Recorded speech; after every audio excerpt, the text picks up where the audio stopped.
parang liwanag dyan. Hello, this is Daddy. I am Mommy, here Yeah. at the Beach.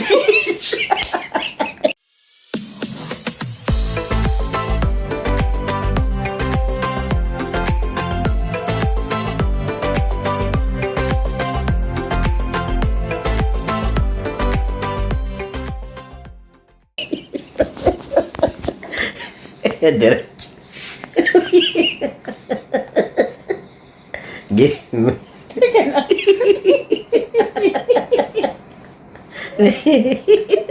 Ayan, vlogger po kami ngayon, ha?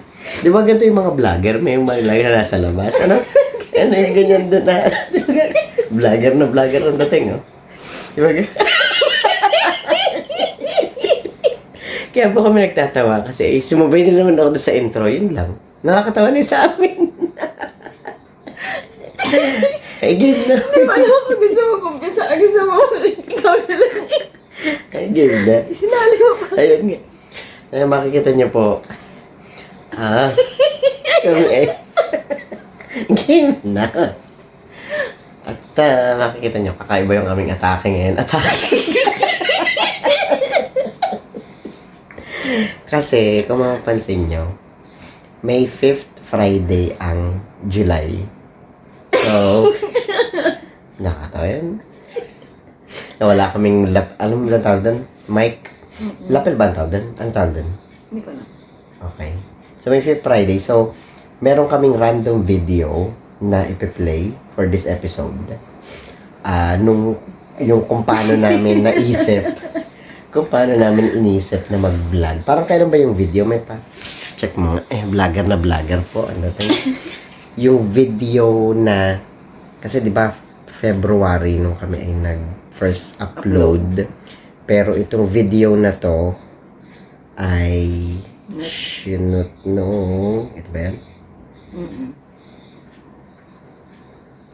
2020, January 3. 2026. 2026. Kasi nga January nung kami parang Nagka-idea. hindi, December pa lang kasi parang nag-isip na kami na may mag-ano kaya tayo podcast. Yun. So, nung January 3 yung sinot to, video na to, nakakatuwa din naman. So, yun. Happy 5th Friday and 5th month sa Damit PH nung nilaunch. Yes. Enjoy nyo yung video pa rin. Sana. Sa mga susunod na uploads namin. At kapag may 5th Friday, gawin namin parang iba yung kakaiba para ibang timpla naman. Yes, ibang timpla. Anong timpla ang gusto mo? Yung sabay tayo mag-intro. Di ba? Yan.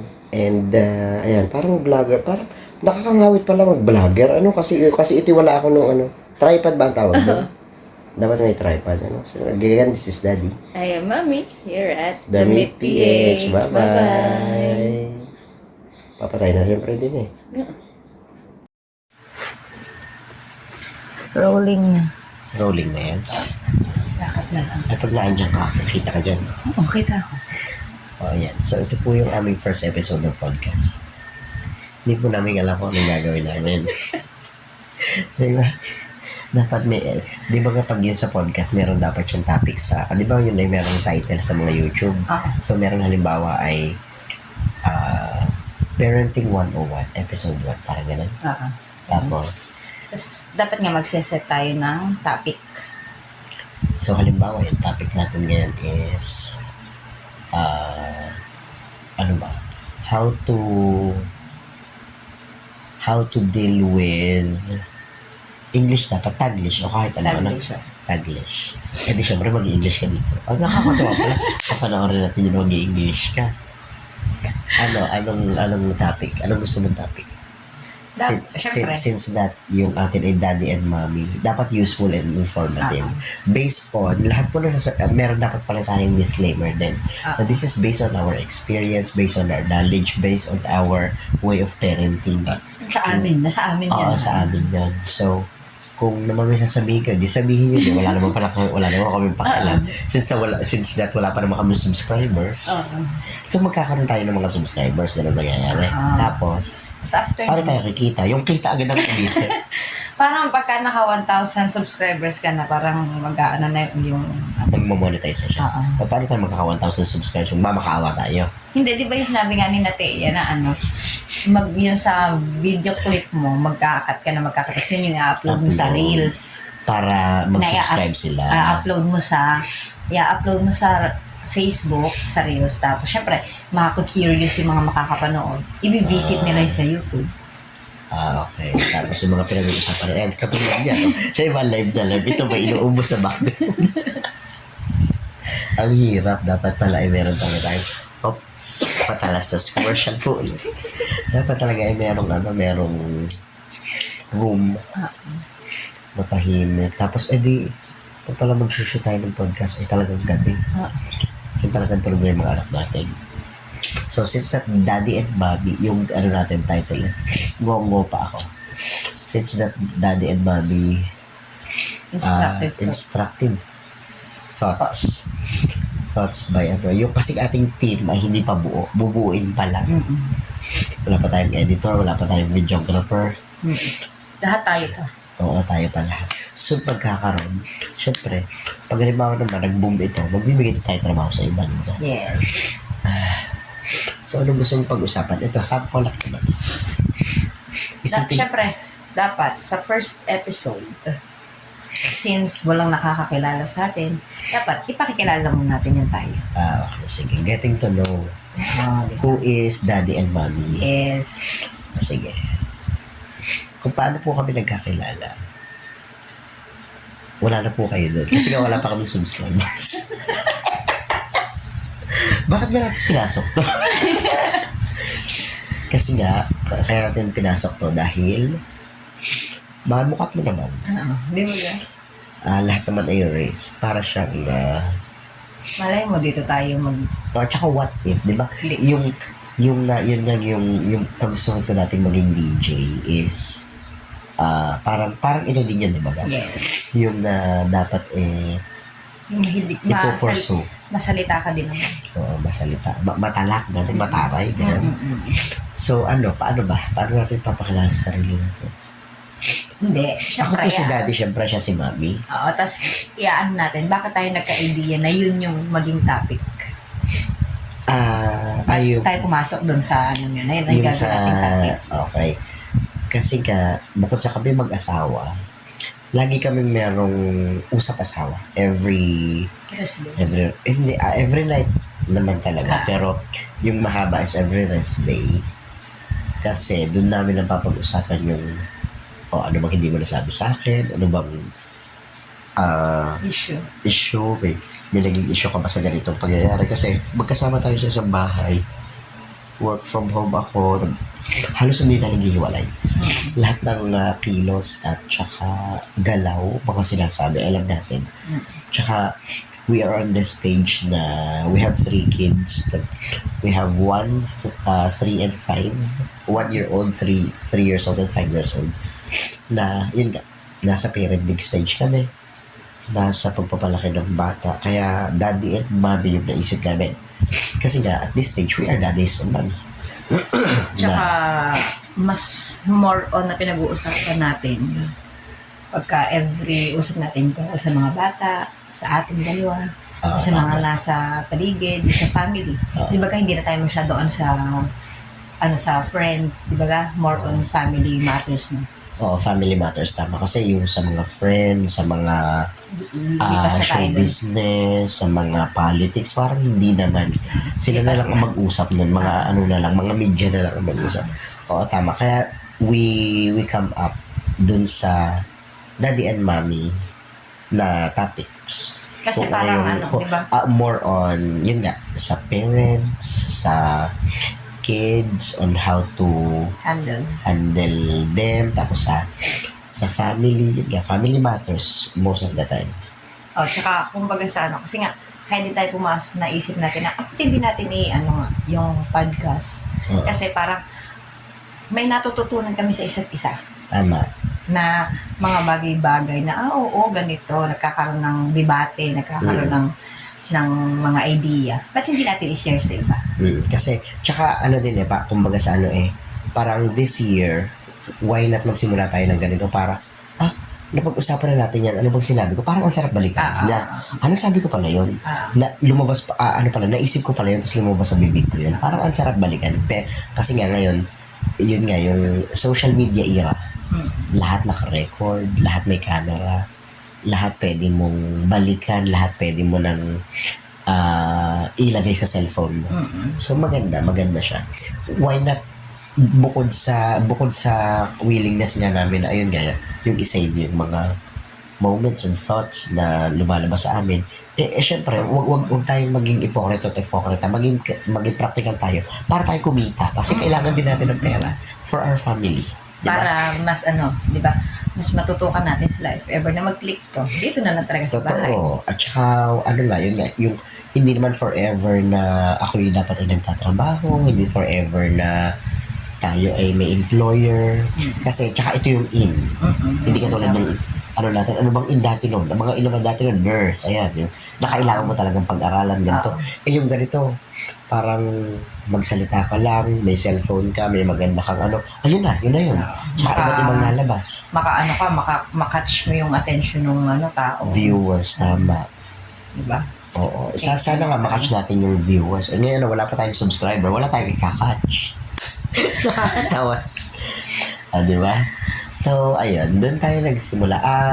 Paano ba? Common friends kami before. Way back 2011. May group kasi kami. Group of youths na binuo. Way back 2010. Na yun lang, di ba ang uso kasi noon yung tatambay sa kalsada. Yun pa ang uso noon, wala pa hindi masyado ang social media. Ang cellphone noon ay walang camera halos. Limited lang ang meron. Ang camera ay yung camera. Yun talagang camera siya yung ginaganon pa. DSLR yung mga ganun. Yung pinipindot yung sinisilip. Di ba ganun ang camera noon? Ngayon, iba na. So, ganun. Doon kami nagkakilala. Tapos, hanggang sa parang tumagal yung grupo namin is grupo pa rin siya ngayon pero mostly hindi na siya active. Parang naging active lang siya ng mga ilang taon. Tapos pakinggan natin yung ubo ni Kuya. Ayan. Tapos hindi na siya active. Tapos ano ba nangyari nun? Basta kasi hanggang sa natin i-detail hanggang sa naging in love na kami sa isa't isa na fast track hanggang sa naging kami 2014 and then naging tayo for ayan, live po yan. Kita pa kaya tayo after bumagsak ng camera? Pa-check naman. Ayan yung may uwisak na lang. May pa-check nga kung kita pa tayo dito sa anggulong ito. Ayan. Ay, nakulintik na yun. Kita pa tayo? So, magmalikot, mga kapitbahay. Ngayon, 2014 naging tayo hanggang 2020 kinasal kami. Tama? September 2020. That's pandemic. Kinasal kami ng September 10 birthday ko. Which is ayokong i-consider na September 10 para hindi matabunan yung birthday ko. So, ayan. Tapos hanggang sa binigyan nga kami ng 3 anak. After 5 years, after 5 years na tayo married life. Tapos ang dami namin pinagdaanan, mahirap na masaya. Lalo dun sa most concern ko na health, lagi tayong sinusubok sa mga anak. Kaya ang narinig yung mga health, mga cough, cold, flu. Usong-uso ang flu ngayon. Habang sinushoot namin to, marami ngayon talagang may flu. Diba? Hindi lang dito sa atin. Marami tayong nababasa. Tsaka ako, hindi ako kasi yung social media tao, si mami yung mas. Kaya kami, palitan ng kuro-kuro din at saka ng thoughts niya sa mga nakikita, sa ganito, sa ganyan.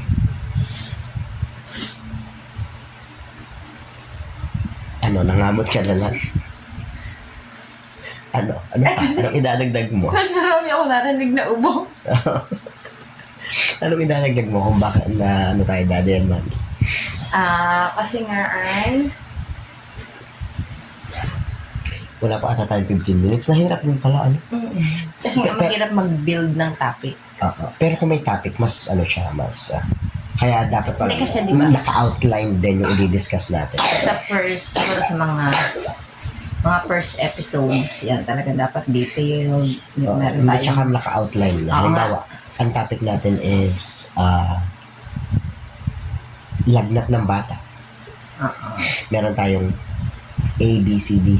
Yung first aid, kailan check up, yung mga ite-take, ganun ganun. Siguro ganun, para mati-discuss natin isa-isa. pero ano nga, Siguro. yun yung syempre diba meron mga kasi after ng mga ilang episodes meron na syempre may mga manonood na, may magko-comments na, may mga mag-aano na ba't hindi ganito po i-discuss yung po. ganito doon magkakaroon na tayo ng topic. Meron din sigurong ganun na sinusunod yung mga comments. Kasi syempre yung kumbaga saan kasi po may ganito po yung aming problema ng asawa ko. Ganito, paano po kaya yung ginagawa? Ganito, ganyan, di ba? Siyempre, ulit, disclaimer, ito yung sa amin. Oo, sa amin. Kasi hindi. Tsaka ang hirap pala nito kung maiihina. Ay, di ba sabi nila wala ka? Ako iihin muna. Pagtatatala ka mag-isa, habang ako inaihi. O ipopos. Hindi ko din alam. Ay, hindi ko na-aralan na natin. Hindi ko sumula. Baka ihina. O, tama na yan. Sige. Check natin.